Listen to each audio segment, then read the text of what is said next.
All right, so Brooke Partridge, please. Dr. Ravagan, Anand's already here. And Charles Anthony, please. And Brooke's right here. Yep. It's right here. Absolutely. All right. Just do it from here. Okay. All right, I think we're ready to start the session. This is the session on mHealth. It's indeed my pleasure and honor to introduce the first speaker and co-chair of this section, Professor Ganapathy. I had an opportunity to meet him at the mHealth Summit in D.C. in November that the FNIH ran, and I was very impressed by his scope of knowledge of not only global health, but certainly mHealth. So I'll turn it over to Dr. Ganapathy.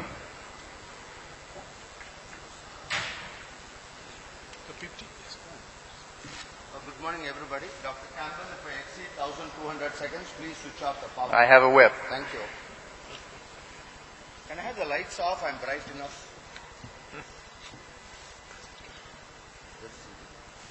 The mics. It's not coming on that feed.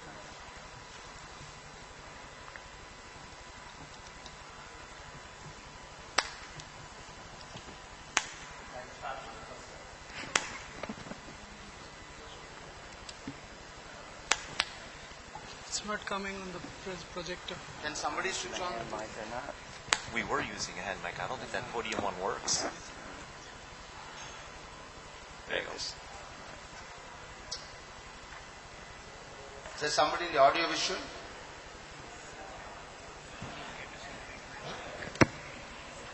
Okay. Ask them to switch on. It's not coming on any laptop. It was Lars Lexel, the inventor of the Gamma knife, which at that point of time was the most sophisticated equipment in the world. He said a fool with a tool is still a fool. And I think here technology is, though we are all technology enabled and interested in technology is... I thought as much. The plug had not been switched on to the main power source.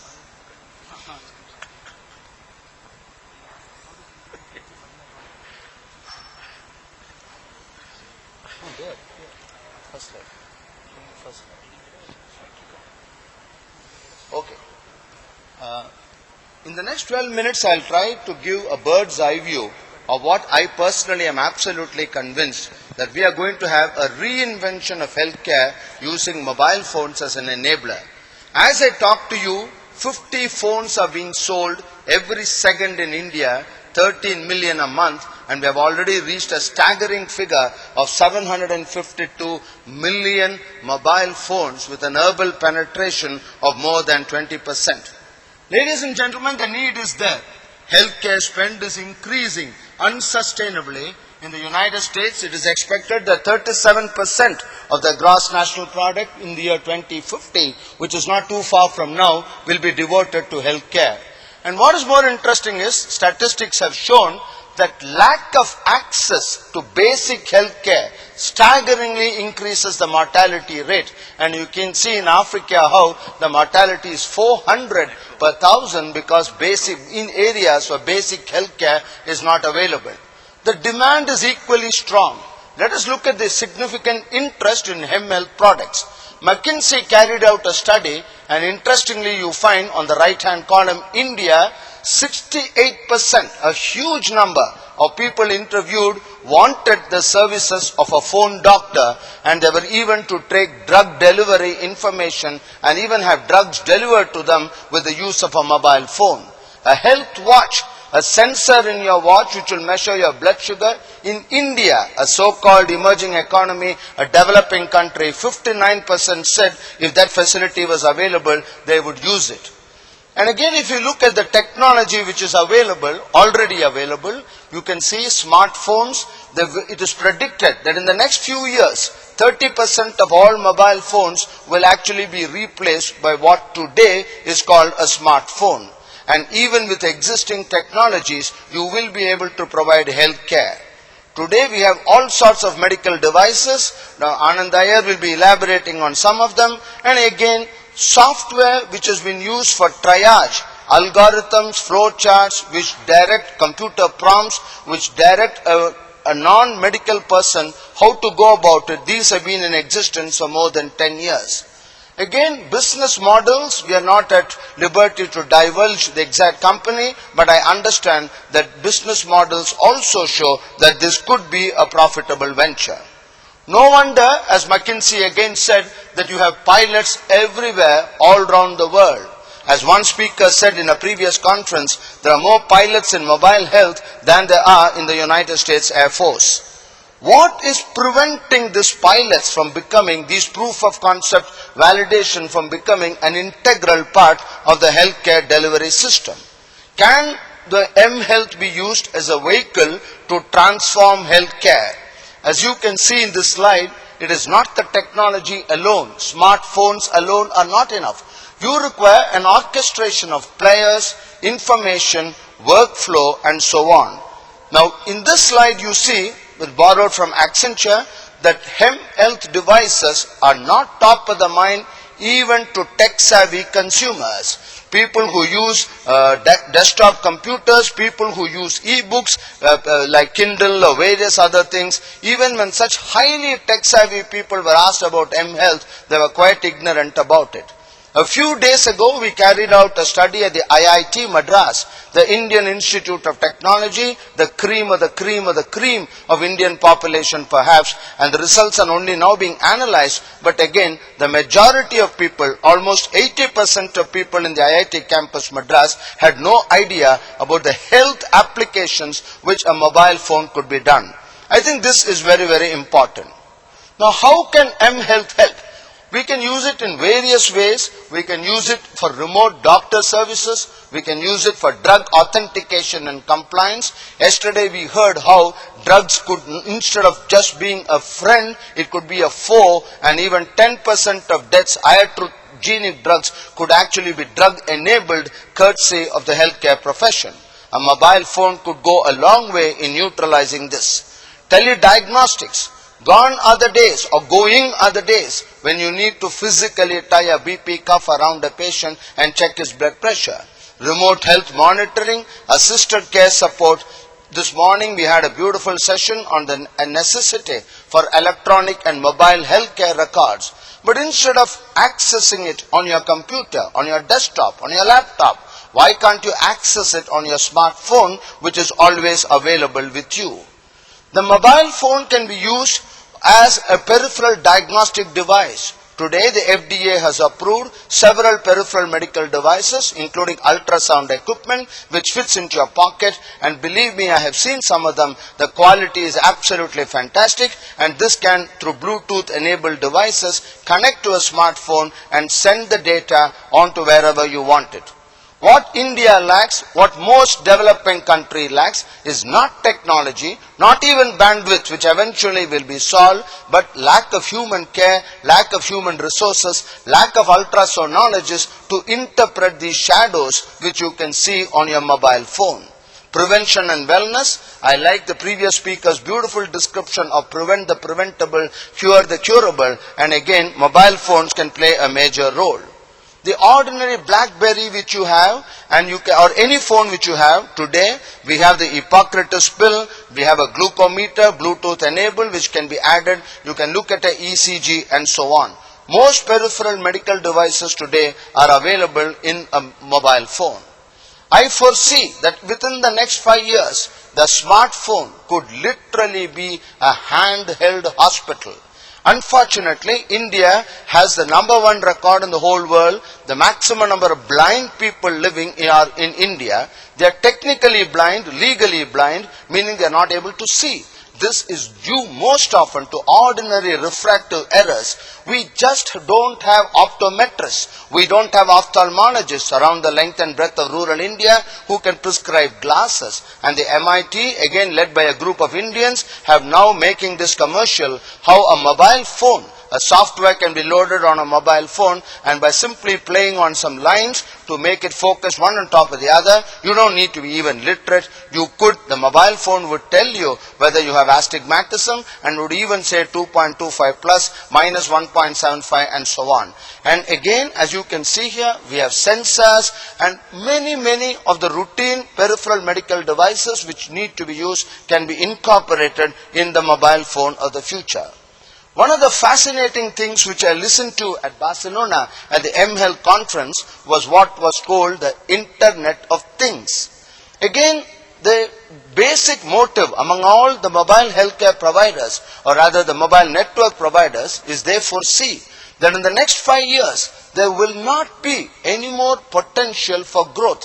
After all, you can sell 2 mobile phones to one person, you can sell 3 mobile phones, but after 25 years there will be no human on the planet left who does not have a phone which is used just for communication. Why should we, let's think out of the box. Why should we think that a mobile phone is only to communicate from a human being to another human being? It could be through SMS, it could be through MMS, but again, at some stage, human intervention is needed. What if you have an Internet of Things? What if one object communicates with another object? And then there's absolutely no limit to the potential. We literally have hundreds of billions from smart refrigerators, from smart pills. The communication will go directly to the pharmacy. You don't have to come into the picture at all. And this, ladies and gentlemen, is what is going to happen. The Internet of Things, where human intervention may not be required at all. Most people feel that they are pretty good at forecasting based on previous trends. And here, a very reputed organization, the Economist Intelligence Unit, predicted that in the year 2012, India's mobile teledensity would be 47%. They were totally off the mark. Today it is 63%, or rather it was 63% last year. Maybe it is nearing 67 or 68%. I always think that India is a paradox. On the one hand, we don't have drinking water for hundreds of thousands of villages. But again, we can plant a flag on the moon, totally indigenous. M-banking, M-commerce, M-entertainment. There were literally millions of people watching India win the World Cup on a mobile phone. Today you can order a pizza, you can do M-banking. Urban India, there are 60 million Indians who already have subscribed to M-banking. The Reserve Bank of India is almost every day, every week, at least once a week, giving permission to a new bank to start mobile banking. mHealth in India, ladies and gentlemen, is conspicuous by its absence. Why can't we use the technology which all of us are using for M-entertainment, M-commerce, M-governance? Yesterday evening in the government initiative section, we saw how the government of India has already looked at e-governance, and from e-governance they are branching into M-governance, because that is the future. India will never ever be able to have enough broadband penetration, enough personal computers, enough laptops, but we already have mobile phones. Now, if you look at some relevant statistics, you see at the moment we have only 22 million internet subscribers, wired subscribers. But the Airtels and Aircels, the Tatas of India predict that in the next 5 years, access to the internet through wireless technology is going to be at least 5 times this. Again, the government of India has already started 100,000 e-enabled community service villages which offer all that is required for the average citizen. But again, unfortunately, health is conspicuous by its absence. Though we have the infrastructure, we just need to ride on it. 60% of rural India already have access to television. Why can't we make use of the cable network to provide health care? The pressure to innovate new approaches to tackle acute and emerging epidemiological and other health challenges, the increased IT adoption by healthcare providers. 3 years ago, we would never have thought it possible to get 500 people in India assembled for a 2-day conference dealing exclusively with healthcare information technology. So this is the real India, the India which is changing fast. The rural-urban healthcare divide. India has outstanding centers of excellence. We no longer compare ourselves with Johns Hopkins and Mayo Clinic. Johns Hopkins compares ourselves with the All India Institute of Medical Sciences in India. But then we just have about 20 or 25 of them. The mobile phone can be a medium to bridge the gap, the tremendous gap which exists between the urban and the rural health divide. Education and awareness. I am absolutely convinced that knowledge management is crucial, that empowering a patient with knowledge will have tremendous impact on the health outcome, much more than buying 3 Tesla MRIs or intraoperative neuro navigation. Today, the patient comes to me and asks me why I am not doing that particular procedure. Do I know about drug-drug interaction? The power of information medicine. As Muir Gray very eloquently put it yesterday, this decade is the decade of the patient and not the decade of the doctor. All this can be enabled using the ubiquitous, simple, ordinary mobile phone. Again, we talk about not only its vast coverage, it's user friendly, it's less power dependent, the low cost, and of course it's very private, it's very personal, it's inside my pocket. I don't have to, even if I use a laptop or a computer, there may be other people peering down my shoulders. So I think every one of them is important. We personally got interested in mobile health, and I must place on record our thanks to Ericsson, who in August 2007 asked us if we would do what then was the first proof of concept validation, and we successfully carried out a study of 280 patients. Today it looks rather simple and rather silly, but even 4 years ago it was a tremendous achievement. Entirely through wireless technology, we were able to transfer blood pressure, 12 lead ECGs, auscultation, teleauscultation, and the patient and doctor satisfaction was pretty good. A couple of months ago, we have embarked, I think Charles Anthony would be elaborating on this in detail, and I personally think this is the way to go, where we have a phone doctor. The phone doctor need not actually be a medical doctor, but he would certainly be, he will have access to all the information, authenticated, validated information in the world. Again, your personal health record. How relatively simple it is to store this data on your phone. And again, H&G, I must place on record, they have been doing a lot of work on this, and the day is not far off when we will be using totally indigenous components for this. So what are the challenges? It's very easy for me to stand before you and give you a lecture for a couple of hours, but it's extremely difficult to translate this into ground reality. We have no policy framework, we have no regulations, we don't know what are the legal issues, and of course interoperability. We don't know whether the operating systems will be equally suitable for different types of machines. Ladies and gentlemen, as I mentioned yesterday, I belong to the BC era. Today, the expectations have become an all-time high. Just look at this advertisement which comes in the newspaper and the TV. You can't even wait to switch on the air conditioner after you go to your house. Onida is marketing a product which says SMS gone, AC on. You switch on the SMS, so by the time you get into the room, the air conditioner is already on.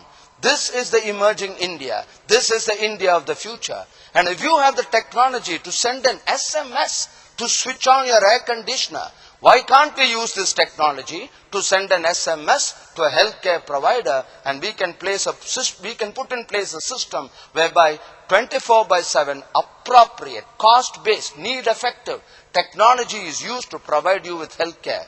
Ladies and gentlemen, this is not impossible. Improbable, yes. Impossible, no. But what is the real challenge? The real challenge is, for 6,000 years, when the formal so-called modern medicine developed, it has been a human face-to-face encounter.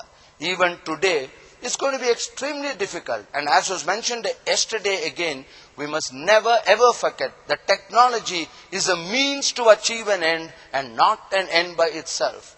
And you have heard of Wi-Fi, you have heard of WiMAX. I have coined a term which I think is very important, YFM. What does a net for mean? WIIFM. At the end of the day, unless every stakeholder, there is something in it for him. It need not be incentivization, need not be a monetary compensation, but there has to be something. Let us not be hypocrites. Let us not say we are doing this for sake of suffering humanity, to wipe the tears from everybody. That's why it's a noble profession. That's why I became a doctor. All this may have been true in the 18th century, but in the 21st century, what's in it for me? And I think if you answer this question, what's in it for me, mobile health will really take off. You have not yet switched off the power, so I think I'm still in time. Thank you very much for giving me this opportunity.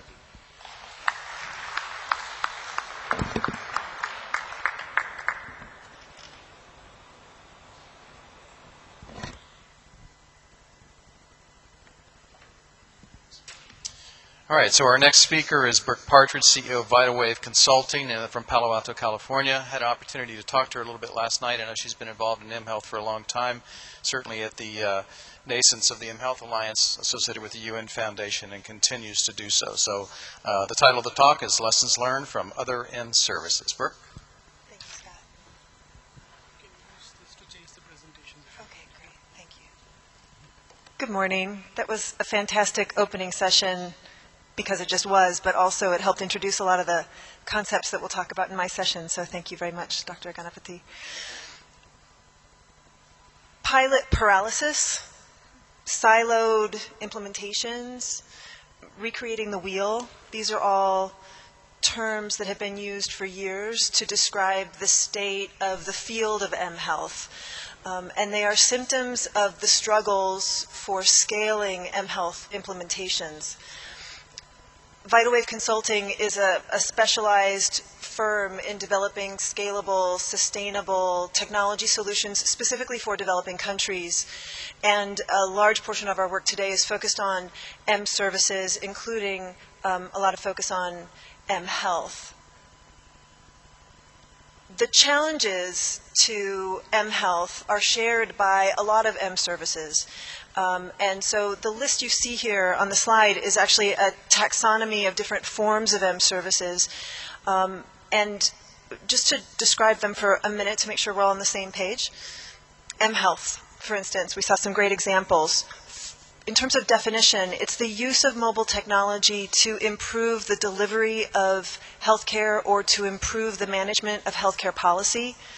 M-Finance is the ability to transfer money from one person to another, from one person to an organization or a company. It's for savings. It's for making payments. M-Activism is something we've been hearing a lot about in the news recently in Northern Africa and the Middle East, as people have been using mobile technology to galvanize social and political activities. And M-Identity is one to pay a lot of attention to because it's important for all forms of M-service, as more sophisticated forms of interaction require security and the ability to really identify who you're speaking to or who you're communicating with. Each of these areas of M-service have their own community of professionals that are focused on developing and creating applications and solutions that will address their particular vertical market. But one way to help all of these fields of M-service overcome the challenges of scale is to have an orthogonal view to M-services. And we have found this to be very important in helping clients and organizations think about how to overcome scale. These areas of M-service generally share a common set of application types. We saw them actually in some of the slides that Dr. Ganapathy shared. When you think about, for instance, education, if you look across the top, mHealth allows for the exchange, for campaigning, for providing information to wide sets of individuals around healthcare practices. At the same time, there might be the opportunity for M-commerce to send out promotions, so that's education or campaigns. There's also transactions, and just about every form of M-service has transactions involved, whether it's the exchange of goods or the exchange of information, money transfer, communication between patient and caregiver, between sellers and buyers of products. So this is an alternative perspective for thinking about and managing M-services that we see will help overcome the challenges to scale that are being experienced across all the different fields and areas. Some other critical success factors for M services. First of all, designing for scale. There's often a lot of enthusiasm, especially in the areas where we focus, which is in the less developed areas of the world. There is enthusiasm to use mobile services to address essential development issues, whether it's providing money transfer or it's healthcare. And so there's an incentive for speed to market. That, however, tends to avoid or skip over the process of planning for scale. And one of the reasons that we find that the field of mHealth is stuck in pilot paralysis is because there wasn't time to plan for scale in the first place. We talk a lot about going slow to go fast. Putting that effort in the beginning helps allow for scale later on. The next one, matching solution to needs and situation, may sound pretty obvious, but it's often approached more in terms of here's a technology that's interesting, let's apply it, as opposed to looking at the multidimensional areas or the multidimensional assessment that should be done before an mHealth strategy is set. For instance, looking at the physical infrastructure as well as the healthcare system in addition to the needs of the actual patients.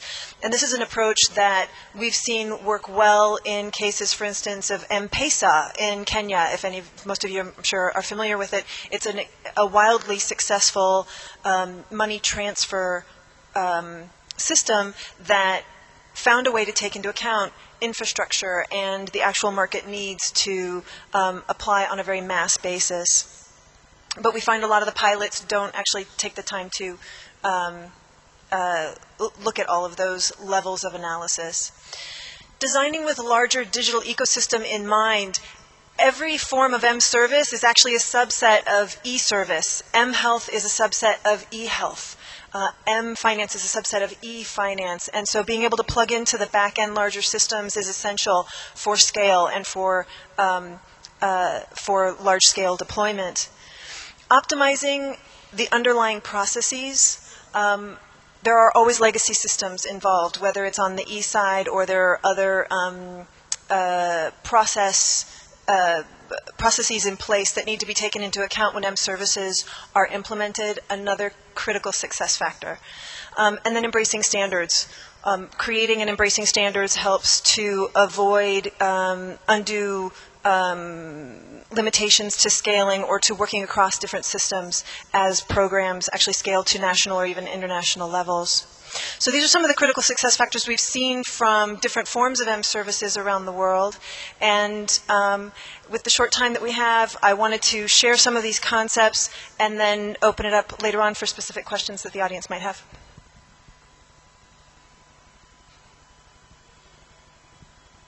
Thank you very much for that. The next speaker will be Patricia and Mikhail. Unfortunately, she couldn't make it at the last minute, and we have a video presentation. Patricia Mikhail is an absolute authority on mHealth. She is a director of strategic applications of mobile technology, and we really miss her physical presence here. But then, as you say, today distance is meaningless. Geography, in fact, has become history. So we'll now have a recorded video presentation from Patricia.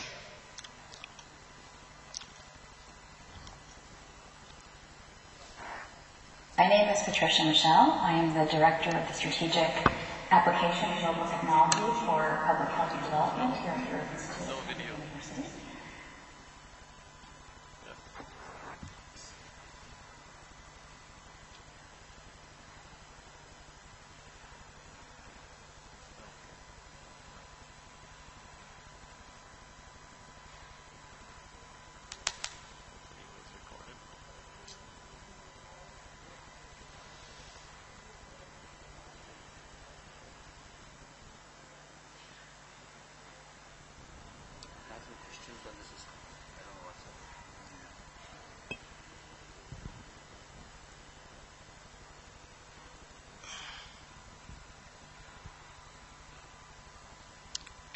Can we go on to the next speaker while this is being sorted out? Or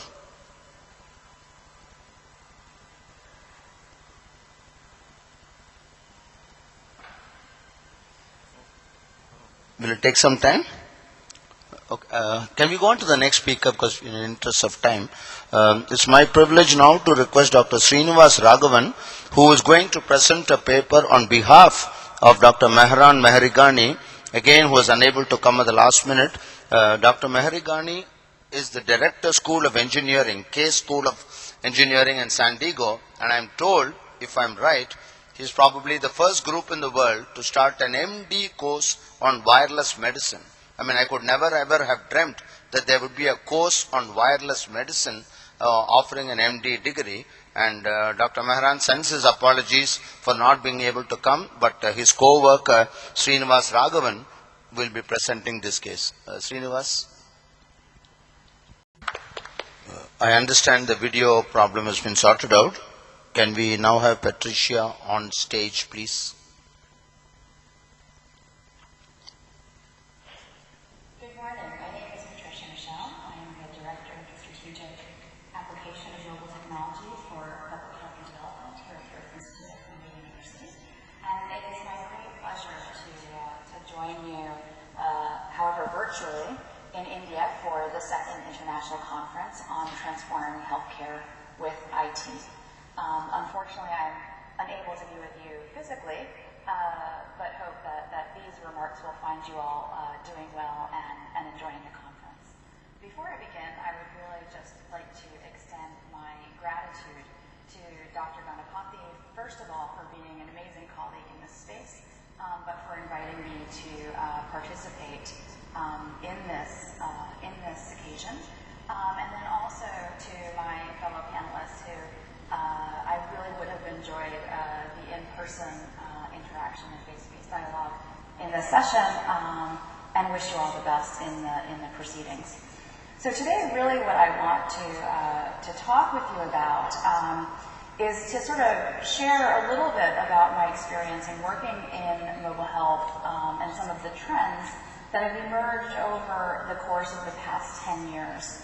And so I began my work in mobile health in 1999 when I applied for my PhD to the London School of Hygiene to look at the natural progression of mobile phone use for public health in low and middle income countries. And at that point I did my field work in Egypt and Bangladesh, really looking at sort of how people in the general public, as well as within the health system, were already starting to use mobile technology to support their activities, to access service, to mobilize transportation, for disease surveillance, and for what is increasingly becoming known as mobile telemedicine.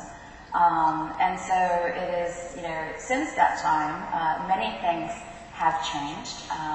We are now in 2011. There is a great deal of interest and buzz and hype around mHealth and the transformative power that it has and can have within health systems. And sort of looking a little bit, I'd like to sort of take some time to look at how we might sort of rewrite the rules of engagement given where we are now in the current environment. So when I began my work in this area, the penetration rates of mobile phones in most low and middle income countries was restricted to urban areas. It was about 2 to 5% of the population. We are now looking at a point in time where more than half of the world's population has access to a mobile phone. And so this significantly changes what we are able to do with mobile technology to really try to improve the health outcomes, particularly around the Millennium Development Goals for health, looking at things like maternal health, the health of children under 5, and then addressing the diseases of poverty, as well as increasingly looking at non-communicable diseases in low and middle income countries. And so, sort of from the beginning, a lot of the initial mobile health work really came out of the interest of computer science to look at how mobile technology and different types of applications could be used to support a range of sectors. So people were doing work on agriculture, they were looking at how they could apply mobile technology to health, to finance, etc. And a lot of the early research and studies in this area really focused on feasibility, on usability, and the user experience. Now what we're starting to see is a real interest from the health sector. Many ministries of health have now highlighted mobile health as well as telemedicine as key strategies for how they would like to address the health priorities within their countries. And so there's this pull now happening and a shift to move the technology out of computer science and engineering and really to mainstream it into the health system. And so what does this mean? For the past, I would say, 4 to 5 years, we've had a lot of pilots, very small scale testing of mobile phone applications to address things like maternal health, immunization coverage, tuberculosis. And now what we're starting to see is sort of a movement towards larger scale implementations, as well as a move from sort of single point, single focus applications to really looking at how mobile technology can be used as a tool for overarching health system strengthening. And so what this means in many ways, and some of the lessons that we're learning along the way, is that you can't simply look at one particular issue, because in the end, whether it's your community health worker, your nurse working in a clinic, they're dealing with a multitude of issues all at the same time. So one application that simply deals with tuberculosis can actually be quite disruptive within the health system unless you're taking a much more comprehensive and holistic look at the way that the technology is being integrated and can be used. And so if you look at it from, say, beginning with the end user, whether it is a family, living in a remote village, an individual in an urban area, a healthcare worker at a clinic or at a district hospital, we now need to really start to think about what are the sociocultural issues that each of those people needs to sort of consider as they begin to leverage technology to support their work, and for the people that are implementing these types of systems to really begin to take these issues into consideration so that we move from knowing that a piece of technology works and or generates the outputs or outcomes that we want it to generate to actual meaningful use, real appreciation for the users of the technology and the beneficiaries, and then looking at how that in turn then generates the types of health outcomes and improved quality of care that we all are striving for people. If you go up sort of one layer more towards the management side and the administrative side, many of the mobile phone applications that are being used and leveraged are now reaching into areas that were never reachable before. And so there's a great opportunity for task shifting. Many countries have huge shortfalls in their human resources for health.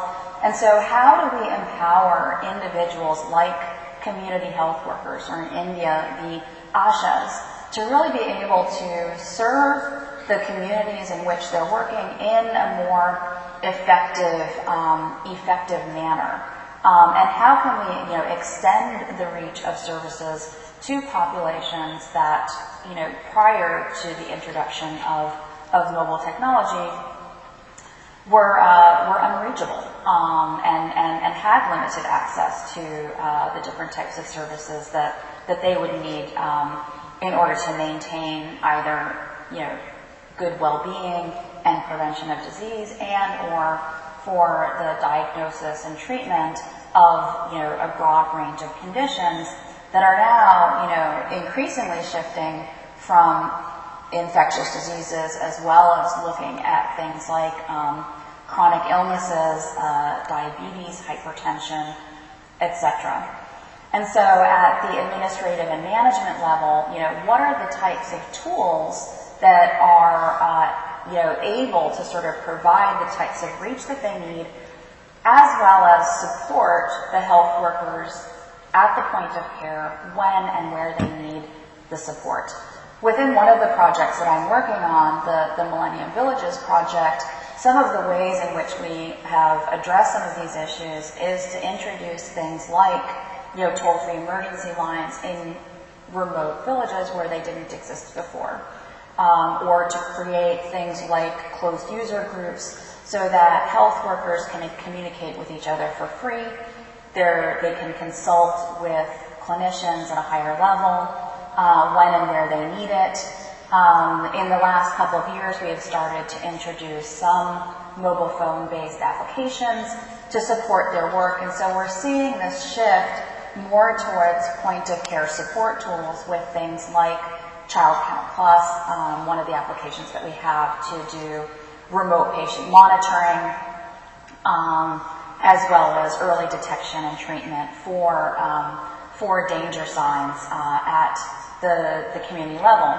And what we're starting to see now too is that the data that's being generated by a lot of these real-time monitoring systems are the types of data that we need for disease surveillance, for doing research into health outcomes and sort of tracking trends and changes over time. We can look at things like immunization coverage and how well we are able to sort of reach different populations. And so what's happening now, in essence, is that the rules of engagement are really, really changing. So we need to move away from isolated implementations, single focus, single point of care type implementations. We need to move the research out of computer science and increasingly into looking at health outcomes and cost benefits. As one of my very dear colleagues in this area, Peter Benjamin, likes to say, counting SMS messages is not evaluation. And so we really need to think through how we're doing this. And there's a really important role for government to really step in and to really set the priorities and the strategies for how the technology is going to be leveraged for a broad range of stakeholders to identify what the standards, the interoperability and architectures are going to look like. And in terms of sort of looking at the design and implementation of the various programs, we need to really bring people who are the most affected by these various systems that are now being deployed into the various design processes and implementation processes from the very start. And then, as we then look towards evaluating the impact, we're definitely starting to see many, many more randomized control trials in this area to sort of assess the impact of these various technologies. It doesn't necessarily have to be a randomized control trial, but what we do really need is a greater focus on health outcomes, on the cost of these types of implementation, so that it can better inform the movement from pilots, from single focus solutions to scale and long-term sustainability. And so I will leave it at that. It will take the entire ecosystem of people working in this area to do this, whether it's government, industry, the NGO sector, the academics, to really come together, to really leverage their expertise in collaboration, sort of build the communities that need to sort of make the most effective and maximize use of mobile technology for health, particularly as we are trying to improve the health of the poorest of the poor throughout the world. Thank you very much. Thank you. I hope she hears this. It's now my privilege to introduce Dr. Scott Campbell, the co-chairperson, Executive Director and CEO of the Foundation for the National Institute of Health at Bethesda, Maryland. Many of us have heard of the NIH, but not everybody knows that the Foundation for the NIH is an equally important organization, and we are thankful to you, sir, for coming all the way just for 48 hours. We deeply appreciate this. Dr. Campbell will be talking to us on mHealth interests and IT evolutions at the FNIH, the Foundation for NIH, and NIH. I understand that NIH has now recognized telemedicine, telehealth, and even mHealth as a major thrust area, and I'm sure Dr. Campbell will also be touching upon opportunities for India to work together with the NIH. Thank you, Professor Ganapathy. So I'm kind of the live guy sandwiched in between the virtual presentations, so I promise you I am not an avatar. What I wanted to do was just take a few minutes, as Professor Ganapathy said, to let you know about the opportunities at the NIH. So the Foundation for the NIH is not the NIH. We are actually a separate 501c3 nonprofit organization who was basically enacted by Congress to raise private funds as well as establish public-private partnerships to benefit the NIH mission. So as such, we're basically a fundraising mechanism to leverage the federal investment and the federal dollar. So you can see what I'm going to try to do is give you a few trans-institute examples of ICT, specifically mHealth related projects that are out there. And then I'm going to focus on the Fogarty International Center, which is the global effort at the NIH, where a lot of these programs are, and then tell you a little bit more about the FNIH and one of the meetings that we run every year called the mHealth Summit. So as I indicated, hopefully all of you are familiar with the National Institutes of Health in the U.S., located in Bethesda. There are 27 different institutes and centers within the National Institutes of Health. Most of those are disease-specific centers. And mHealth and information technology grants basically span the entire scope of those 27 centers. So if you look specifically for mHealth, this is the latest that I was able to get from them. The NIH actually awarded approximately $50 million worth of mHealth grants in 2010. And as I indicated, the globally focused grants are specifically enriched in the Fogarty International Center. Roger Glass is the director of that center, who does an excellent job of being the head of that effort. And so I'll give you a few examples of that. As I indicated, the FNIH seeks private funding partners to support ICT as well as mHealth grants, and we organize a yearly summit, which I'll talk about at the end. So just to give you a few examples, obviously with grants across 27 institutes, I can't go over all of the grants, but I just wanted to give you a feel for the type of thing. So NIAID is the Allergy and Infectious Disease Institute. Tony Fauci is the director. And so here's one of the grants that's specifically involved with dengue fever, something that we're actually involved with raising money for as well. Use of cell phones and field capture and rapid transfer of data to a central dengue decision support system. The nice thing about this is it's near real-time monitoring, and this is for the capacity for mosquito vector-related data. So we actually do an awful lot of mosquito work as well. In fact, there's one project that we're doing with a grant called Vector, which was an extension of the Grand Challenges in Global Health grant that we were doing, that actually involves both either bacterially engineering or genetically engineering mosquitoes to knock down populations and therefore to intervene and hopefully prevent the spread of dengue. Now, the nice thing about this project is not only is it going to be specific and relevant to vector-borne disease like dengue, but it is certainly scalable to waterborne and foodborne diseases where data relating to vector or source contamination is routine collected in the field. So this is a method of more efficiently to do that, to get the data back in almost real time and to be able to analyze and make a difference in a short period of time. Another example, something that might be relevant to India, is EHS, is the Environmental Health, the National Institutes of Environmental Health. And so they're actually using cell phone-based time activity data for air pollutant exposure. So the interesting thing is a lot of the monitoring that's done for air pollution exposure is done at the home level. Well, that's great, but everybody usually goes out and works, and they may indeed be going into a city environment to do that.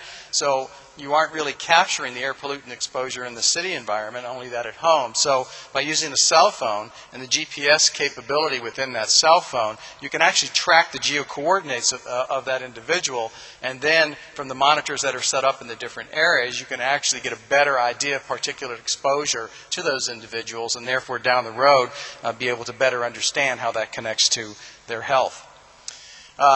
There's a lot of Trans-Institute grants on smoking cessation as well. You know, that even with smoking education in the States for a long, long period of time now, there's still an issue there. Certainly throughout the rest of the developing world and Europe, for example, there's still a lot of smoking go on. So there's a lot of things. So NIDA is actually the Drug Abuse Institute, NCI is the Cancer Institute, and FIC is the Fogarty. They all have grants in this area. A lot of them are actually targeted at young adults, which, you know, we've all heard that if you're going to change behavior, the better way to do it is when you're young or even adolescent for that matter, as opposed to when you're older. And so this is basically the fact that, you know, the young adults tend to underutilize smoking cessation services, and they have limited access to health insurance and health care usually. So smoking cessation counseling intervention can actually be delivered by text messaging, which is kind of a novel idea.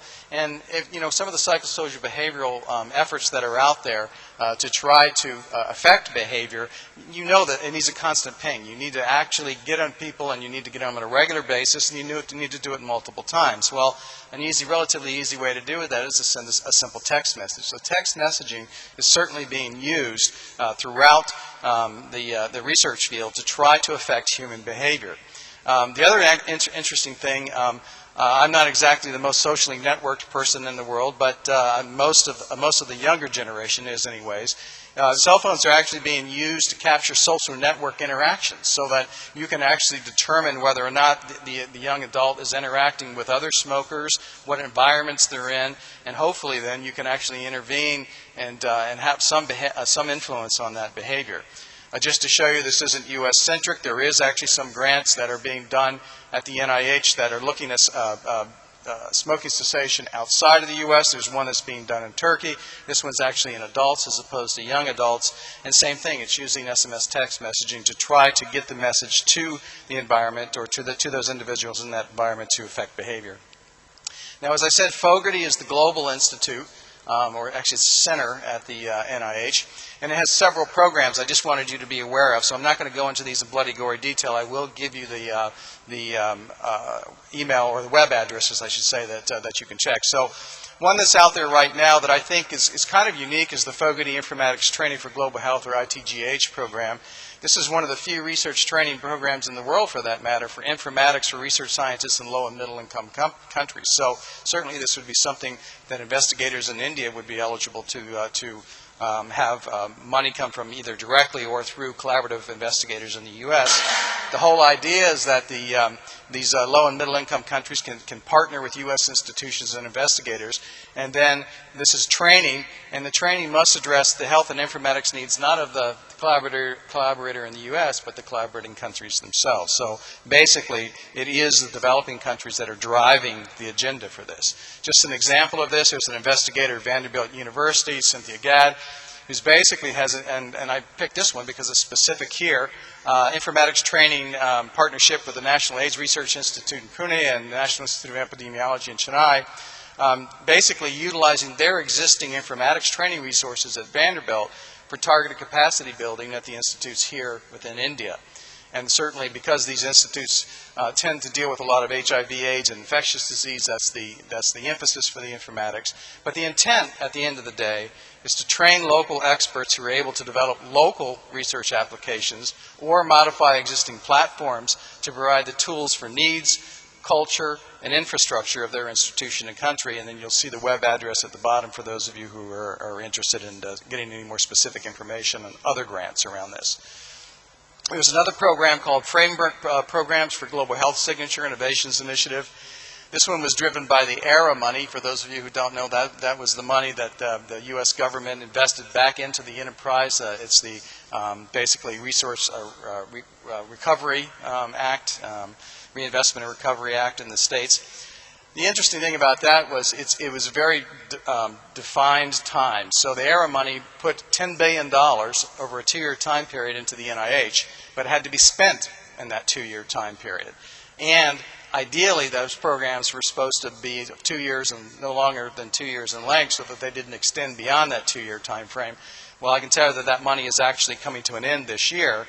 And with the current NIH budget going to be cut this year, whether these programs are sustained or not, we'll see. But the FIC, the Fogarty, spent over $8 million in ERA funds to awards and supplements that involve the use of information and communication technology to improve global health delivery and research. So hopefully some of these can be sustained.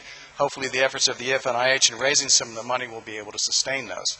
So a few examples. One of the cool ones that was presented actually at our mHealth Summit last year is that there's been this lensless microscope developed that you can actually transmit the image through the cell phone, and you can use it to diagnose what the bacteria or whatever is, and be able to intervene and get a diagnosis and get treated a lot sooner for these. Are primarily was around infectious disease.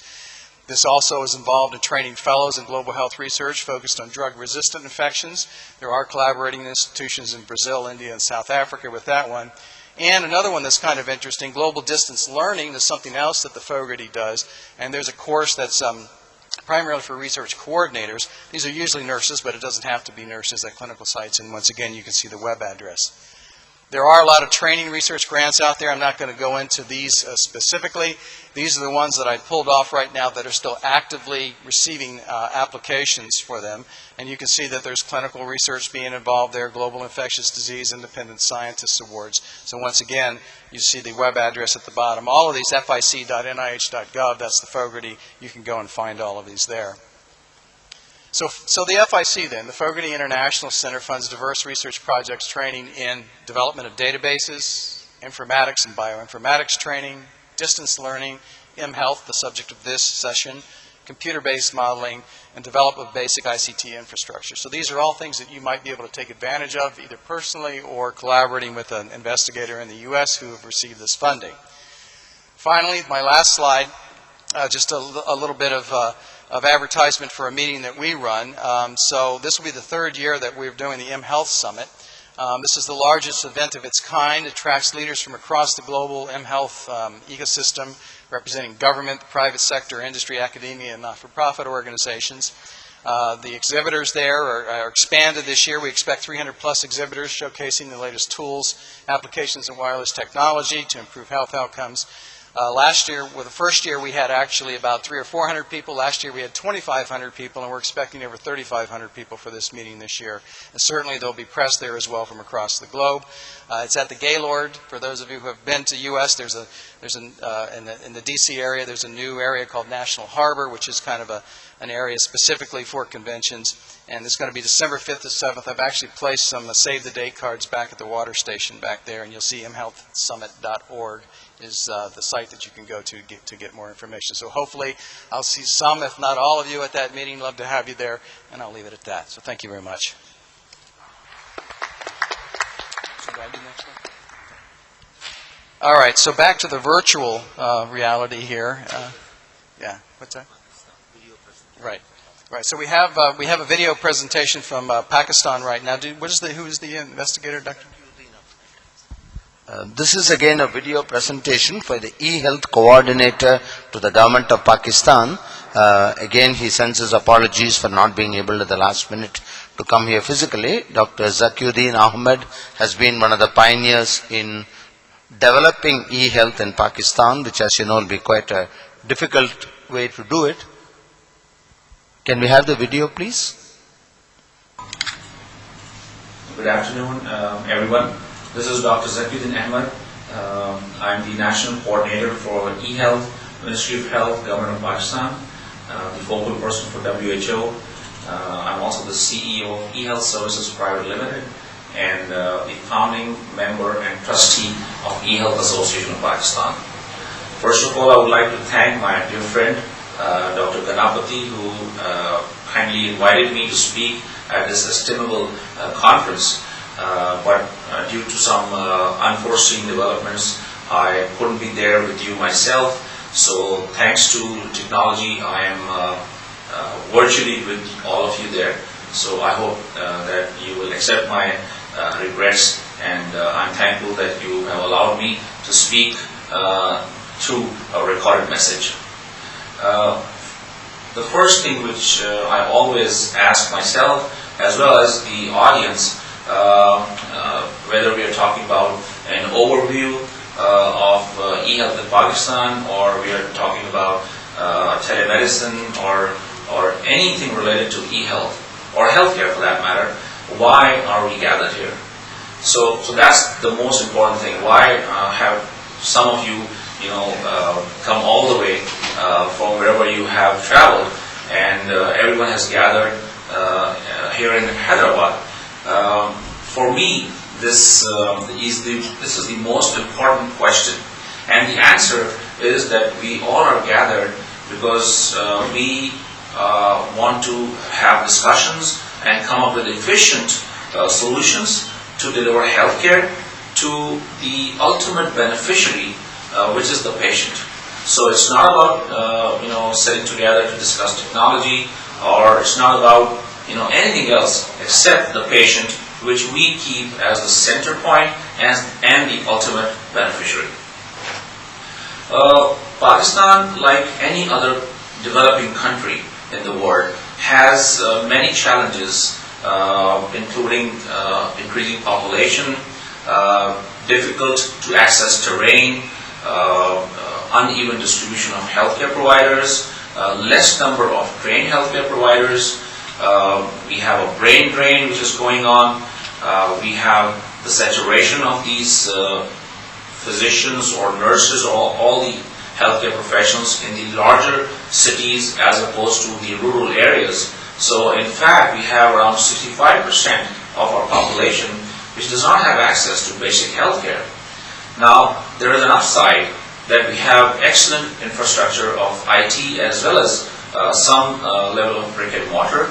We have some centers and facilities which are not manned by people, but still they are there. And we have an excellent infrastructure of IT which we can leverage. We all know that more than 90% of the world is now connected to cell phones, and Pakistan is no exception. Pakistan is actually ranked among the top in the usage of cell phones. We have video conferencing facilities available.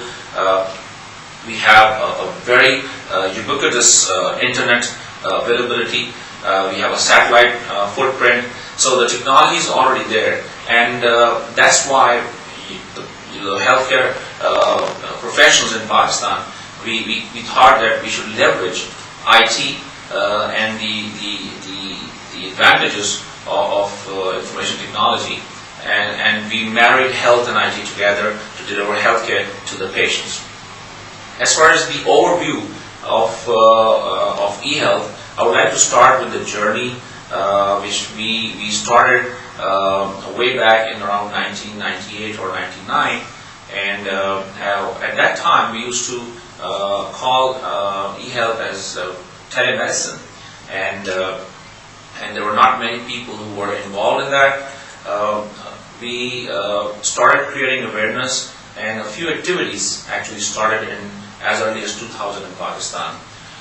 Then the Ministry of Science and Technology actually came ahead, and they formed the National Telemedicine Forum, which organized the first national conference on telemedicine in Karachi in 2002. The second conference of the National Telemedicine Forum was organized the next year in 2003, and after that telemedicine picked up momentum, and more players came up, and they had their projects on the ground. We already had the HMIS division established in the Ministry of Health even before that, which was actually connecting institutions and gathering and managing information efficiently. Pakistan delegation also participated at the SROC Telemedicine Conference in 2007 in Delhi, where all the member countries deliberated upon developing some kind of mutual projects. Then the Ministry of Health created the post of National Coordinator for the first time in 2008, where the formal planning of how awareness could be created in Pakistan on e-health and telemedicine Subsequently, the National Council of Telemedicine and eHealth was formed, and this council became the first accepted council in the International Society of Telemedicine and eHealth. After that, we also became part of the second survey of WHO Global Observatory for eHealth in 2009, and that actually helped us to take a stock of our own various projects and activities and institutions which were involved in various applications and projects in telemedicine. Eventually, the eHealth Association of Pakistan came into being in 2009, and which actually includes nearly all of the stakeholders involved in the eHealth ecosystem, if you may, and it is the single representative association of all telemedicine and eHealth professionals and organizations. This was formed with the support of the Rockefeller Foundation, and we have had two national, actually international conferences in the last 2 years, which were very successful, not only in creating awareness, but also showcasing successful case studies and projects of various organizations, individuals, and groups which are actually working in different telemedicine areas. In Pakistan, we have nearly all the application activities covered under eHealth and telemedicine. We have the typical hub and spoke teleconsultation models. We have a big hub and spoke model in Karachi, where one center one tertiary care center is connected to 9 spokes in the rural areas. We have another hub and spoke model in Rawalpindi, and then there are a couple of more hub and spoke typical telemedicine centers which have emerged in the last so many years. We are involved in teleradiology. We have telemedicine training centers at various institutions. We have certificate as well as degree programs in eHealth and telemedicine being offered now. Pakistan was very quick in adopting the mhealth applications, and our medical call center project in Pakistan it has been one of the world's first and few successful models, where it was launched with the help of one of the leading telcos, which has a very strong presence in the rural areas, and that project is being showcased in different conferences, and we were very quick in responding to the disasters, whether it was the earthquake or the floods, and essentially the state-of-the-art center at the Holy Family Hospital took lead in that, and they had a very efficient disaster response telemedicine program, which is still in place. So that's also one of the areas we were involved in. Currently, the major institutions involved in eHealth and telemedicine are, like I mentioned, Holy Family Hospital, Jinnah Postgraduate Medical Center, Khan University Hospital, ComSex, just to name a few.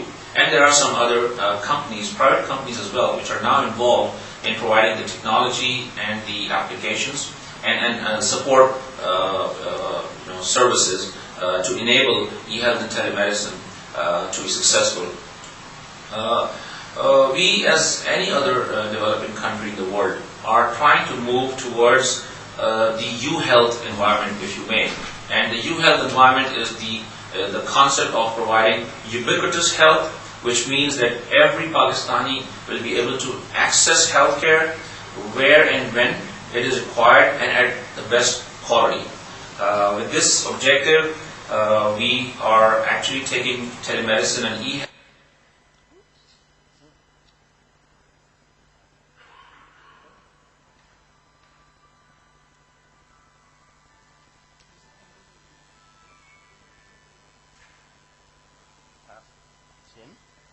Okay, that was a very dramatic end. So I think we'll. All right, so back again, Dr. Srinivas Raghavan, a consultant for wireless health initiatives and the CEO of IUs in San Diego. I think you're going to be speaking about fetal and maternal health challenges. mHealth enables a new paradigm of care. So, Dr. Raghavan. All right, so our next to last speaker is Dr. Anand Iyer, President of COO of WellDoc. I've actually had the opportunity to visit their headquarters in Baltimore and hear a little bit about this before, having been with the American Diabetes Association before I joined the FNI, so I'm really looking forward to hearing an update on this. So, Anand?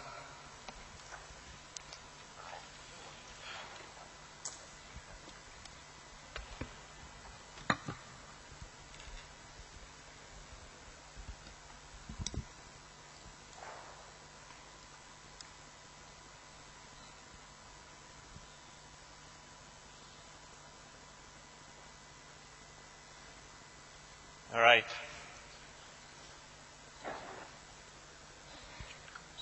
Should come, huh? There you go. So good morning. Namaskaras to everybody. Thank you, Dr. Ganapathy. Thank you, Scott, distinguished panel members, distinguished audience. I'm going to be speaking briefly about what we've done in the realm of mobile diabetes management. And as you can imagine, you can extrapolate from this example to other chronic conditions. I'll quickly give you an overview of kind of where we came from, why we did this. I'll show you actually what some of the challenges are in India specifically, what the actual solution attributes should be for a solution that will actually deliver outcomes to patients, deliver outcomes to clinicians, and of course reduce healthcare costs. And finally, I'll actually show you just a little bit of the solution in action. By way of background, I'm a wireless guy. I've been in the wireless industry for 20 years, and in 2002, I developed type 2 diabetes myself. I actually use our product. I joke with people in that the two things that define my DNA, one of them is good, which is wireless in my blood. One of them is bad, is too much sugar in my blood, but here we are at WellDoc. The company was founded by myself and an endocrinologist who was really commiserating the state of diabetes management, that when you think about a patient and the complexities of managing this disease, you have to manage your medications, you have to manage your stress, you have to manage your exercise, your carbohydrate intake, smoking, sleep, all the things that affect the 360-degree, what we call picture, that is diabetes. At the same time, there was an astute observation made in one of yesterday's presentations about data, information, knowledge, and action. Even if I write down every single thing and take it into my doctor, what's my doctor going to do in a 5-minute office visit? So the human eye cannot do that kind of pattern recognition. I mean, why is it that we entrust the flying of a space shuttle to a computer? Yes, there's a human pilot as a backup, but there's too many variables to manage at once. It's no different for a diabetes patient. And so the observation was there was complexities on the patient side, there's complexities on the physician side, but the aha moment, the light bulb, was that everybody who came into the clinic, regardless of their age, regardless of their socioeconomic status, had a cell phone. And we asked the question, could the cell phone actually be part of the solution? Not to replace the doctor. When you're sick, you go see your doctor, you don't see your cell phone. Could you use the cell phone as a tool to, one, capture data and provide real-time behavioral coaching, clinical coaching at the point of consumption? So don't just use it to capture data.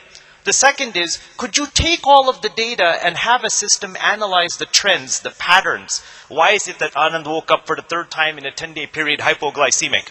Well, what was happening the night before? Let the system find out. Or why is it that every time I indicate I go outside and eat lunch at a restaurant, my after-lunch sugar is high? Maybe I need some coaching in terms of what I should do when I go out and eat, some smart, healthy food choices. The last thing is, could you take all those observations and provide it to a clinician? Because clinicians don't want to get 10,000 messages a day from their patients.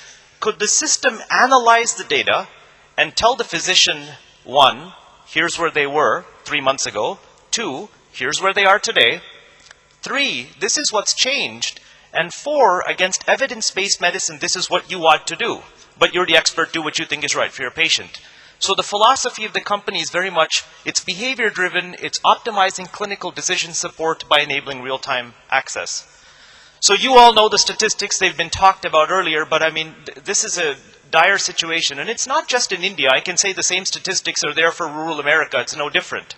There's inadequate infrastructure, there's limited reimbursement because people pay out of pocket for a large portion of their healthcare costs. There's certainly underinvestment in public healthcare. There's uneven access to healthcare. And then you think about a market like India where there's such a low level of diabetes awareness, just literacy.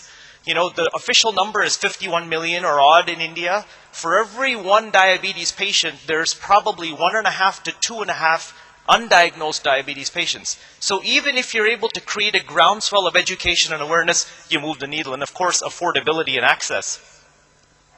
So to steal a more positive line from our president, the audacity of hope. So the official number now is 791 million, TRAI as of April, right?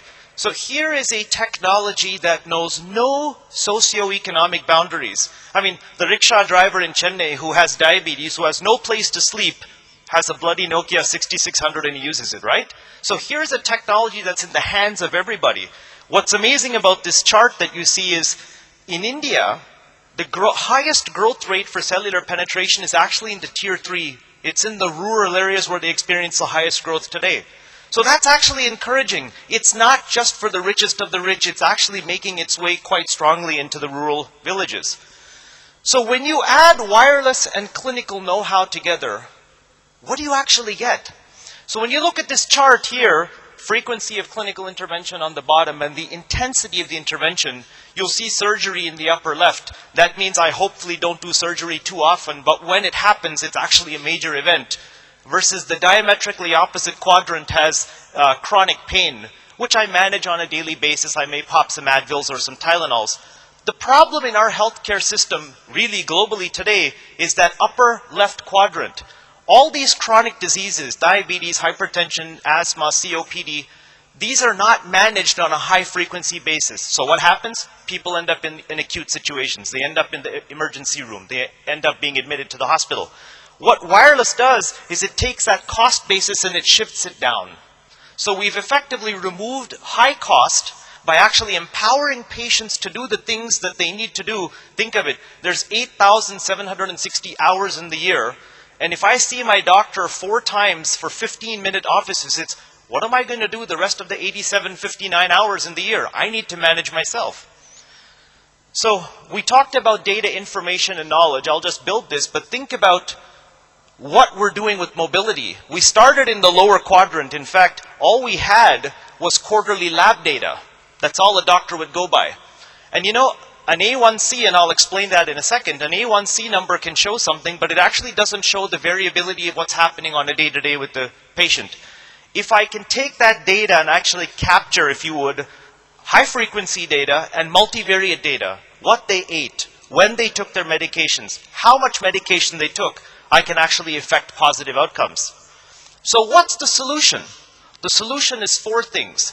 1, it's a patient coach. That's software that's delivered to a patient's cell phone that gives them their testing reminders, coaching reminders, medication reminders, actual clinical algorithms on how to correct their blood sugars. So for example, if their sugar is high, how do you bring it down? If it's low, how do you bring it up? And of course, how I bring my low sugar up based on my medication and my medical history may be different than somebody else. So this is personalized to that person's medical history and their condition. I'll show you how that's done.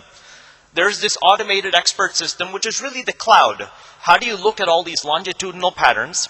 There's clinical decision support. This has to be integrated into clinical workflow.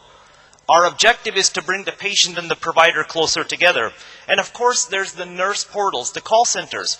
Charles and I were talking that when you think about India, a really, really good model is how do you empower a call center to have greater visibility into what's happening with the patient so that that nurse can actually help the patient deal with what they need to be dealt with, and that nurse doesn't waste his or her time on a patient that doesn't need help. How do you do it? You do it using the technologies people already have. And don't force them to buy an iPhone. Don't force them to buy an Android. Let it work on a J2ME phone. Let it work on a Brew phone. Let it work on a smartphone, dumb phone, whatever phone, right? In fact, let it work on a PC. We're putting this into vehicles so you can access this directly from the vehicle. Let people access this from the technology and the platform that they want to use at that point. Be agnostic to that. So here's some illustrative, you see some screens in terms of how to capture blood glucose, in terms of a logbook function, in terms of actual feedback, in terms of carbs and medications, actual algorithms to help the patient along the way, illustrating, and I'll show you a real transaction. To talk about outcomes, this is very important. So in diabetes, as many people know, the primary marker of diabetes wellness is A1C, which is simply put the amount of sugar in a patient's blood. So the target recommended by the American Diabetes Association, and that too globally, is 7%, which means 7% of your total blood volume is sugar. Now, the importance of that number is as follows. Every 1 point delta, 7 to 8, 8 to 9, represents a 42% increase in the risk of heart attacks, strokes, kidney failure, blindness, amputations, all the negative things that diabetes causes. Just out of curiosity, today in the US, for the 27 million people who have diabetes, the average A1C is 9.3. So just imagine how broken the system is. When a drug is introduced, the FDA heralds the drug if it drops A1C by a half a point. So when Merck launched Januvia, it's a $4.5 billion drug. It dropped A1C by 0.7 of a point. Don't get me wrong, it's a great drug. I take it myself, I'm on it. But a 2-point reduction is unheard of. So if you can actually take this coaching, augment a patient's insulin therapy, medication therapy, you start to get these kinds of clinically validated, these are now published in clinical journals. These are real, tangible outcomes. When you think of blindness and you think of amputations in India, we can avoid these things. We can use these things for preventive care, and we can make a huge, huge societal impact.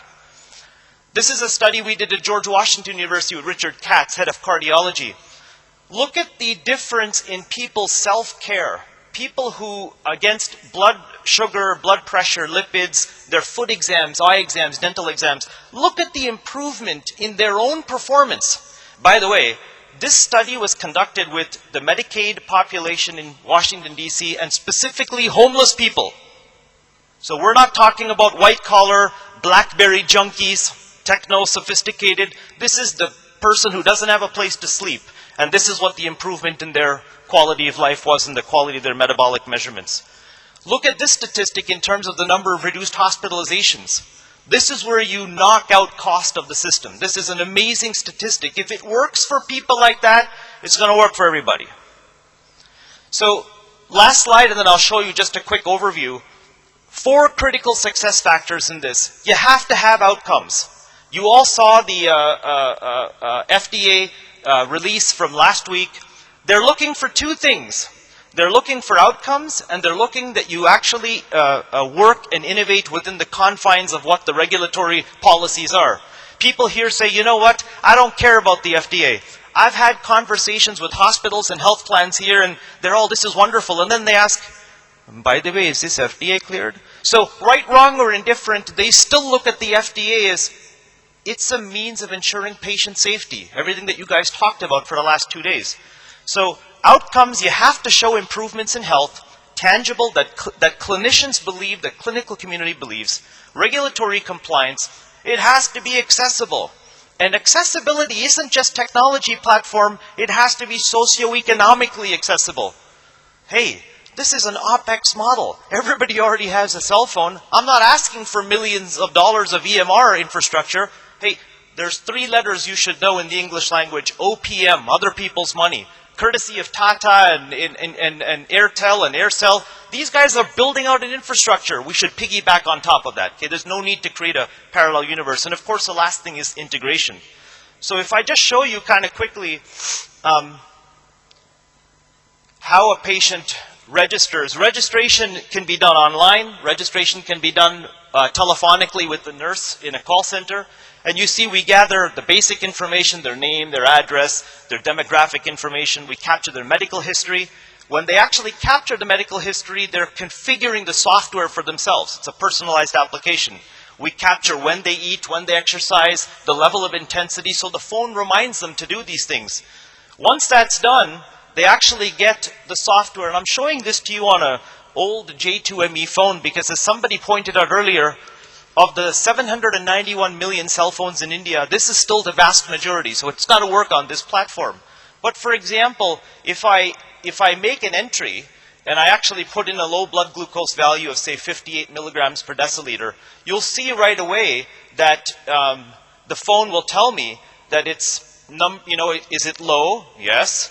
It'll tell me how to correct it, actually show me this 15-15 rule that I walked through.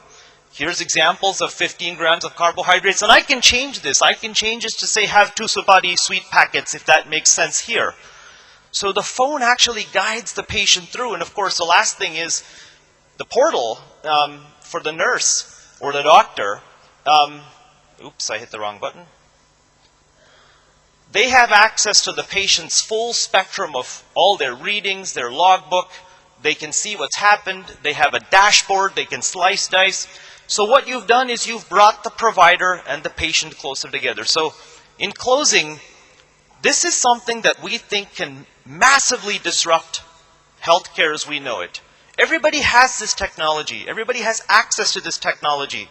Let us figure out collectively. We need wireless operators. We need hospitals. We need health plans. You know, we need physicians. We need the entire ecosystem. But we have an answer. We're looking forward to working with you. Thank you.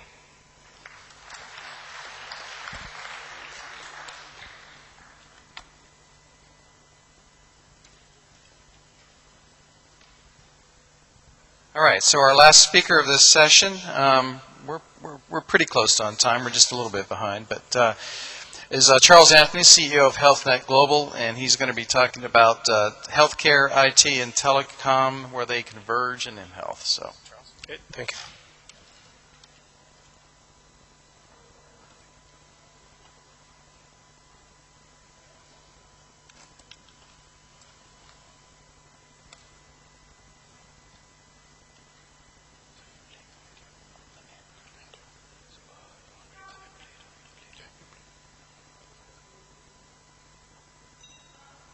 How do you play it?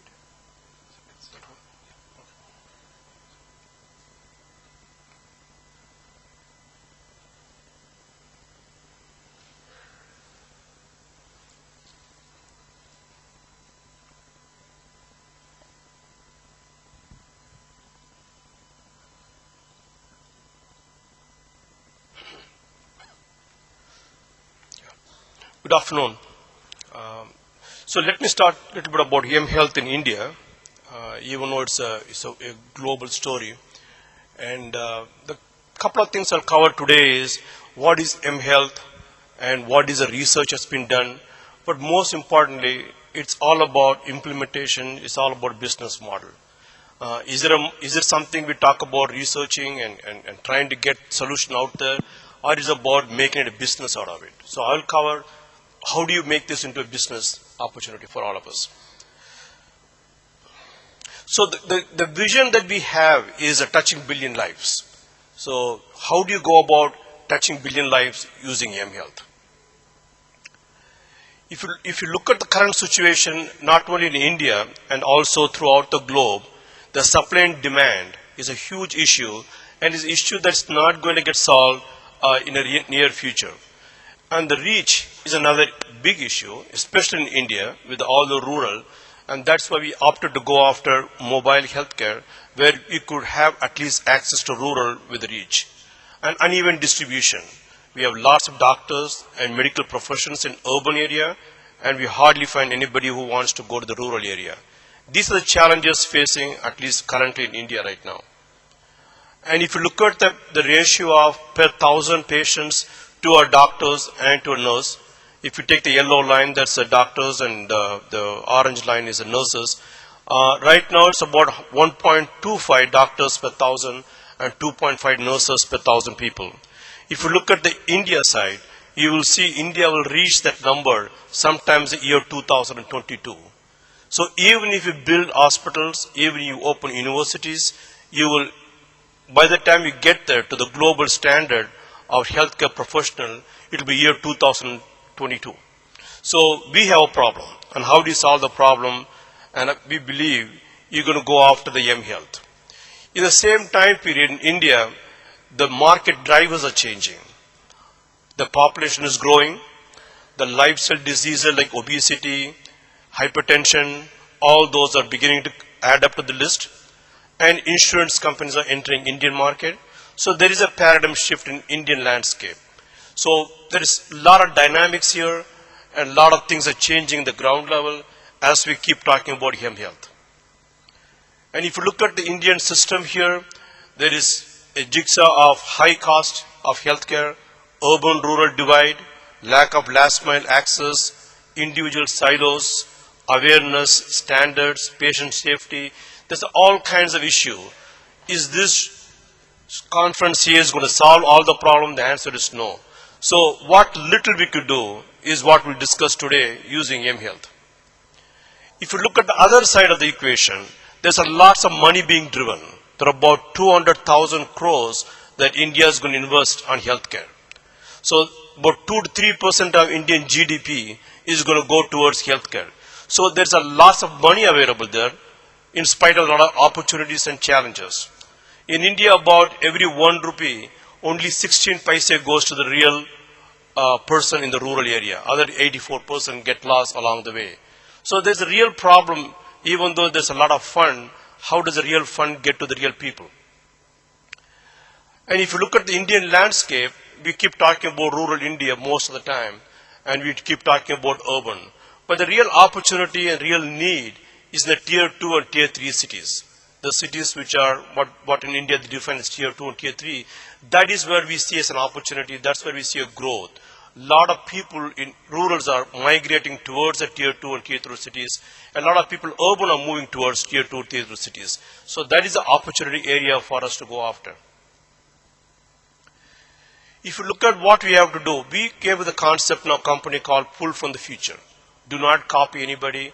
Technology is available, whether you are in US or in UK or in Russia. At this point in time, technology is irrelevant. It's transparent, the world is flat, information flows fast. So it is not about going to US and trying to get some technology. The technology is available to anybody. And we could create technology anywhere you want these days. So the real issue is not about technology. The real issue is about implementation and making a business model out of it. So we came with a concept called healthcare, IT, telecom convergence. There are people like me who's been in telecom for over 30 years. We know what telecom is all about. We ran IT companies. So we thought we should come with a convergence called healthcare, telecom, IT convergence, which creates a digital healthcare. And digital healthcare could reach billions of people much faster than the brick and mortar approach. So we create a roadmap. The roadmap goes anywhere from, we will help you do it yourself. You give us a call, we'll tell you how to do it. You give us a call 24/7, we'll guide you and coach you and mentor you. The next level in our roadmap is, we're going to let you do it yourself. That is what basically Anand was talking about Velda. And we are not quite there yet, but that is the next evolution in India. We're going to let you do it yourself. And the third one is remote monitoring, where we could watch people in the rural India remote. At this point in time in India, the 3G has been launched. The time is right, the technology is right, and people are very hungry about downloads. If you look at 42% of US telecom operators' revenue are from downloads. If you look at India operators, it's about 13% of the revenues are from downloads. So India will get to 35% of downloads in the next couple of years. So it's a download hungry environment at this point in time. If you look at the last graph in the bottom right hand corner, the subscriber base in India is about 600 million and is growing. And it's about 63% penetration. It's about 89-90% urban. It's about 14 to 18% in rural. But if you look at the ARPU, the revenue is almost 2 cents. And it's almost one of the lowest ARPU in the world. So here is a paradigm shift. You have a huge amount of volume, you have a huge amount of subscribers, but the amount of revenue, the amount of ARPU they pay is one of the lowest in the world. So how do you take advantage of the situation and create a business case out of it? So we designed a solution. The one thing I'll talk today is not about the dreams, not about the research. I will talk about real terms, real thing, what's really going on in India and what we have really done that. And we have solutions anywhere from 2G all the way up to 3G. Whether it's the call centers, we call them medical response center, or it's the downloads, or the 3G teleconsulting. The 3G teleconsulting will be launched next week in India, pan-India. The downloads are available right now. We have about 500 downloads on the healthcare, and we already have 2 centers which actually have 24/7 manned by doctors, nurses, paramedics, physical therapists available to Indian community. We have picked up partners like Qualcomm, Cisco, British Medical Journal, Clinical Solutions, and Apollo. So we have brought in the best of the best as a partners into India so that we could deliver the best of the solution to the Indian community along with our technology. What is the access layer for the people in India? They could access our solution through mobiles, to internet, kiosks, and we also want to get into IPTV. We want to get to the home. We have intelligent TVs in India. We want to get to the TV. We will focus on pregnant women, infants, youth, adults, elderly. This will be our focus area in India. And we'll bring the ecosystem of doctors, nurses, hospital, labs, pharmacies, and insurance. The difference is not about delivering a standalone system. It's providing end-to-end ecosystem. That means you bring the subscriber on board, you bring technology on board, and you build yourself around the entire ecosystem. Right now we have about 52 hospitals, about 1,300 pharmacies, about 65 clinics, about 7,000 doctors in our ecosystem. So not only the people could actually get the help through call center or through the mobile download, they actually seek out and use any one of the ecosystem that we build around it. It took us about 6 months to do that, but right now it's up and it's working. So our solution covers, like I mentioned before, from pregnancy to all the way to the old age. We created a network here which covers patients, doctors, nurses, hospitals, labs, insurance, and pharmacies. So everything is integrated. So if you call a number, in this particular case, let's say Aircel, if you call 55104, not only you get a doctor attend your phone call 24/7, they could connect to ambulance or pharmacy or doctor appointment, all 24/7. In middle of all those, we created our so-called cloud. We call it HealthNet Global Cloud. And if you look at the cloud, we have a call center. And what the call center does is, if you look at it, it's got doctors and nurses, and you could take a mobile phone and call a 5-digit number. It will go to the doctors, nurses, and it will give you advice any given time. These advice are driven by in a triage based, and it is well-driven triage. It's not something we developed in one day. This was developed by Clinical Solution. It's rolled out in NHS. It has got about 60 million transactions, been there for 8 years. So one of the best solutions we brought to India as exclusive partners. We went and picked British Medical Journal. They've been in the business for a long time. So you bring them on board. We have created a call center which has got the entire state of the technology of call center in 2 centers. And we also brought in all the redundancy here. How do you do this? So we have created all those things. Now what we have done was not only create a technology, we actually rolled out. We rolled out to entire pan-India. At this point in time, we have about 130 million subscribers who actually use our solution that I was talking about. Our goal is to reach this year by 330 subscribers. That means we will be the largest healthcare wireless integrator in the world. And that is our goal, and we are halfway there. Our goal is to get to 300 million subscribers. If you look at in the last 3 months, we launched the system. At this point in time, we have taken about over 200,000 subscribers who are called our call centers. So every day we get huge amount of calls coming into our call centers. And the people who call for is respiratory problem, orthopedic problem, GA problem, weight management. And these are reasons that people call for us and we give them advice. The typical age group is anywhere from 21 to 40. That's typically our age group with people who call us. And so this is our vision. Our vision is not just create a technology, but create something which is operational, which could be implementable, and which have a business model. So that's basically what we have done so far. You want to the video? We will run a small video which is only about 2 minutes long. That gives an idea of what this so-called call center really does in India. Apollo Mobile Healthcare Service aims at delivering consistent, high-quality healthcare to Aircel subscribers anytime, anywhere. This service is backed by qualified medical professionals and doctors from Apollo, supported by a world-renowned THIT solution. From the comfort of their homes, subscribers can now call and talk to Apollo Health Advisors for a consultation on life's little urgencies like allergies, fever, infections, injuries, or your baby's health problems. In this audiovisual, we will demonstrate how this service was very useful to a family at even the oddest of hours. It's past midnight. The mother is tensed about her 1-year-old baby constantly crying and breathing heavily. Let's see what happens further.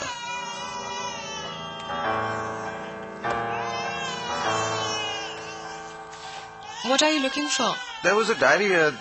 It must be there. I had the doctor's number in it. I kept it here somewhere only. Can you just call the number that Jaya gave me? Aircel Apollo Mobile Healthcare. Can you just try that number? Which one? This one? Yeah, this one. Hello? You just talk. Yeah. Hello? Greetings, Aircel Apollo Mobile Healthcare. How may I help you? Yeah, my child has been crying for last 1 hour. She seems to be in a lot of pain and restless. Don't worry, we'll help you out. I'll need a few details. Thank you so much, doctor. Could you please give me your child's name, age? Mahalakshmi Shankar, 1 year, 10 kgs.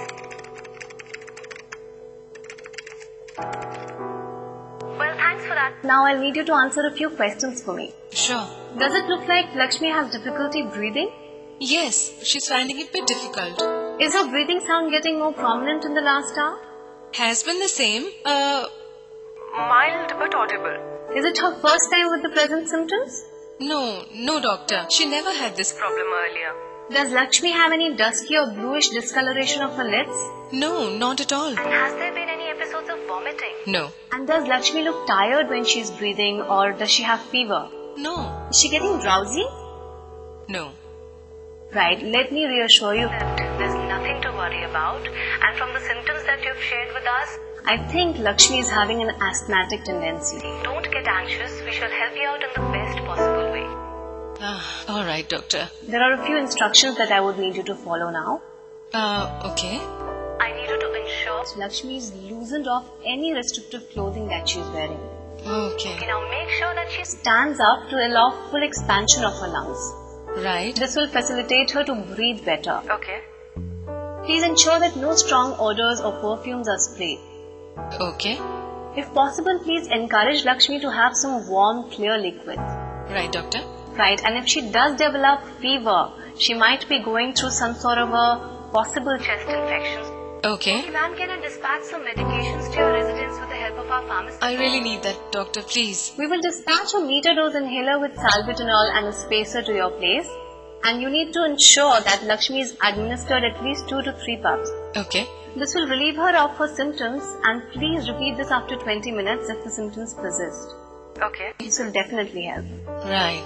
The asthmatic tendency should settle down after you administer this medication to Lakshmi, and she should get better. But I still suggest that you get Lakshmi evaluated by an Apollo child specialist. Anything else that I can do for you? No, doctor. This has been great. The medication shall be delivered to you promptly, and you should receive a confirmation SMS. Yes, that would be great, doctor. If you think that Lakshmi is getting more irritable or drowsy, or if you think that her symptoms are getting worse, then please do not hesitate to call us back. We will be happy to help you. I surely do. Thank you for calling Aircel Apollo Mobile Healthcare. Wishing your daughter a very speedy recovery. Thank you. This solution has been widely used in UK, Norway, Spain, Portugal, US, Australia, and in many other countries. It is the only one in the world to be adopted for a nationwide launch. This has been developed by our global bench of highly qualified doctors and has been successfully delivered to over 100 million patients encountered in the last 8 years. Today, it provides active services to 15 million patients each year.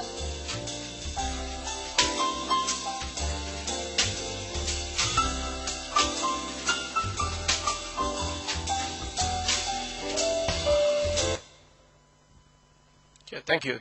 This is a service we launched about 3 months ago. So far, we got about 200,000 calls, and we'll be launching IDEA next month. That will also be rolled out in Pan India. Thank you.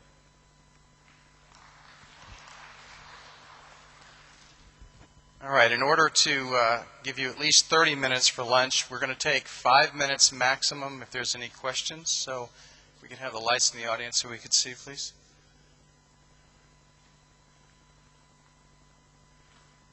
There you are. I see a question straight ahead there. Can somebody take a mic over? And then I see one over here, too. Hello, this is for all the speakers. If the mHealth framework generates a wrong diagnosis or a wrong report or an analysis, it's open to be sued. How do you handle this? I think the question was if the mHealth analysis is a wrong diagnosis, how do you handle that? That was the question? Yeah. Okay. That was for all. Anybody want to take that one? I'll make a quick comment on an implementation similar to the one we just saw in the video that's happening in Mexico. It's called Medical Home. And my understanding from the people that manage that particular system is that they're able to resolve 60% of all phone calls over the phone in the way that you saw on the video. And then the other 40%, they are careful to refer to doctors right away. So the phone system seems to be a great way of sort of avoiding unnecessary visits to the doctor, but then, of course, referrals to the doctor or asking them to go to visit the hospital is done when necessary. So it's a great way of sort of alleviating overall burden of visits. Oh, well, this is Sri Hari. This is a question for Dr. Anand.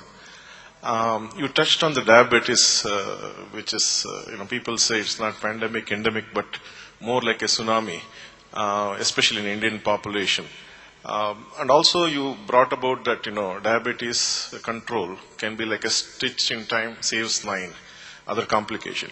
But I still, you have got a wonderful solution, but how do you roll it out at a business model? Because I've been talking with the healthcare professionals. Should there be a parallel organization by, not MBBS kind of guys to take at least secondary, tertiary prevention to be effective? Otherwise, the economic burden is to be very high. Yeah, it's a great question. I think there's several business models that come to mind. So let me share with you at least what we're doing and then what we envision doing in emergent economies such as India. First, in the United States, we don't sell directly to the consumer. We sell to the health insurance company. A 2-point A1C reduction in our trials has been shown to save, measured, $1,530 per patient per year in actual cost savings. So the health insurance company has said, give us a price. Give us a monthly license. Include the airtime if you want to include the airtime of the device, whatever. It's about a 6 to 8x ROI for them. So business model number one is they pay, the health insurance company pays for it, and they make it available to either self-insured employers who pay as part of their employee care, or it's to individuals who subscribe to health insurance. The second model that we're pursuing is we believe these are only as good as your doctor is involved. In fact, in our clinical trial, we had several arms of our study, in our randomized control study. One of the arms had a patient-only solution. Okay, so the patient got well doc, doctor got nothing. If the patient wanted to print, they could take it to the doctor. In the next arm, the patient got well doc, but the doctor only got access to the raw data. They didn't get any of our expert analytics that came from the system with recommendations. And in the third arm, the doctor got everything, patient got everything. Even though there was improvements in all three arms, the best improvement was in the last one where the doctor got everything too. So we're now approaching CMS, the Centers for Medicaid Services, and we're looking for a reimbursement code. That means a doctor can prescribe WellDoc and they can bill for it. So doctors told us three things. They said, one, we love it because it's making our patients better. So there's some altruistic reason they went into medicine. Two, you guys are doing the dirty work for us because we don't have the time to say, hey, bring in your logbook. Hey, what did you do this? They can't bill for that. And the third thing they said, obviously, is if we can make some money, if we can bill, say, $50 or $48 or whatever a CPT code is. So that's another business model we see. And of course, the third business model is not an enterprise one, it's a direct-to-consumer. One thing we may consider here and elsewhere with wireless operators, I mean, think about it. My father is diabetic. Would I pay $200 or $300 a month to manage him? Absolutely I would. I'd get him a subscription, right? And I would be the second subscriber to that. So I think it isn't a one-size-fits-all. There's going to be different business models that will work for different patient types, groups, geographies, etc. How about rural India? No insurance coverage. How about rural India? So I'll pass that on to Charles, but here's my one thought, because I don't think I know enough to answer that question. One thing I would think about is the same way we're doing pilots with the state of Maryland, with the state of Texas, with the state of Alabama. These are rural states, so the state is providing this as a service, right? In the case of the state of Maryland, they have to take $1.8 billion in 2011 out of healthcare costs. That's the target. These are things that can actually help remove that. So would you pay $1 to remove $6 from the equation, which is the mentality? I think there could be a parallel here where it's offered, if you would, by the state or by the country, but I don't know if you guys have a different perspective. Yeah, I think the business model in India, it's a really tough one. I think the technology is the easiest part. Content is not that hard these days. Creating a business model is the real game now, right? And if you look at the India, especially, where it's a very price-sensitive market, nobody wants to pay it, and it's a very high volume. So who pays for it? That's the question. If you could bring the advertisers, people who advertise on the mobile phone, you do the video streaming with the sponsors, if you create lead generation for the insurance companies. So it has to be people who are not the real consumer. The consumer will not pay in India. And it has to come from a sponsor, advertisers, those kind of people, or from the government. And government things just don't move in India anyway. So the business model in India is completely different. And I don't think it's going to be any different in US either. The end user is not going to pay. Somebody got to pay. It's very similar to any TVs. We all watch TV, the commercials pay for the shows. This is evolved into that model sooner or later. And whoever figures out the silver bullet, you got the good business going. Building off of what Charles said, one more answer. The pharmaceutical companies, so we work with pharma as one of our target segments. In every one of our clinical trials, the medication consumed by the patient against what their doctor has asked them to do has increased dramatically. So doesn't matter what the disease is, doesn't matter what the drug is, they measure these things called persistence and compliance. How many after the 6th refill, what percentage are taking, and after the 12th refill, what are the percentage are taking? And all the curves look like this, okay? We've seen these curves dramatically come up. And for the pharmaceutical company, its area underneath the curve is revenue, right? So they're saying now, hey, can we co-brand, can we sponsor, brought to you by blah, blah, blah. It's a double-edged sword, though, because there's a trust factor. Is this a black Trojan horse from the pharmaceutical company? I think we still need to figure out those details. Is there a last question for me? Yeah, and make it a quick one, please. And then anybody else has questions, come up and see us after. This Sampak Kumar from Shankar Netaralaya. This is a question to the last video, presenter of the last video on mhealth, Arsal part. There is definitely a subjectivity in the kind of responses which the patient or patient mother gives. Will it lead to some kind of ambiguity in the prescription that is given? What I want to know is whether those data that has been given, that 200,000 mhealth interactions, are they analyzed later and found what kind of correctness is there, or probably like that? Yeah, good. First of all, we do not prescribe any medication. We only do over the counter. Second, we always recommend, if you watch the video, within next 24 hours, go see a doctor. This is not replacing a doctor. This is just an emergency situation that we could avoid middle of the night, like you saw in the asthma patient. And third thing, we have a clinical governance of the senior most doctors, about 8 of them. Every one of the calls get analyzed.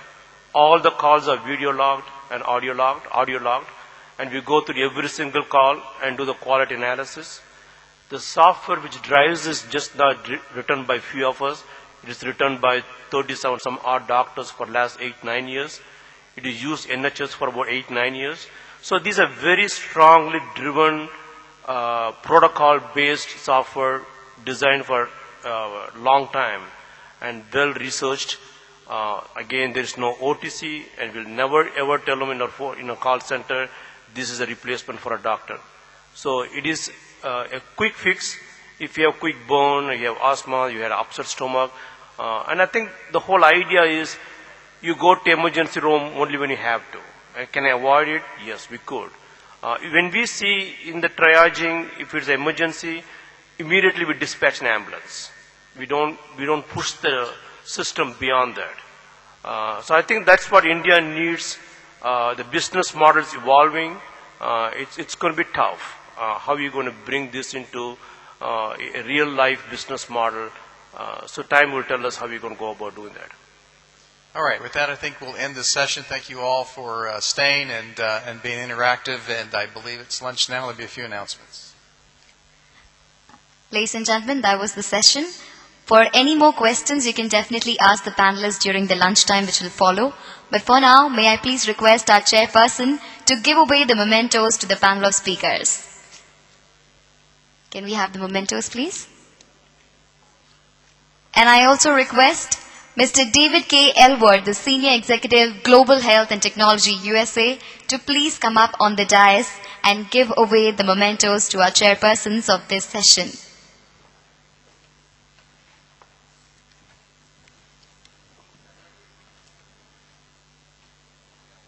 Can we have a round of applause, everyone?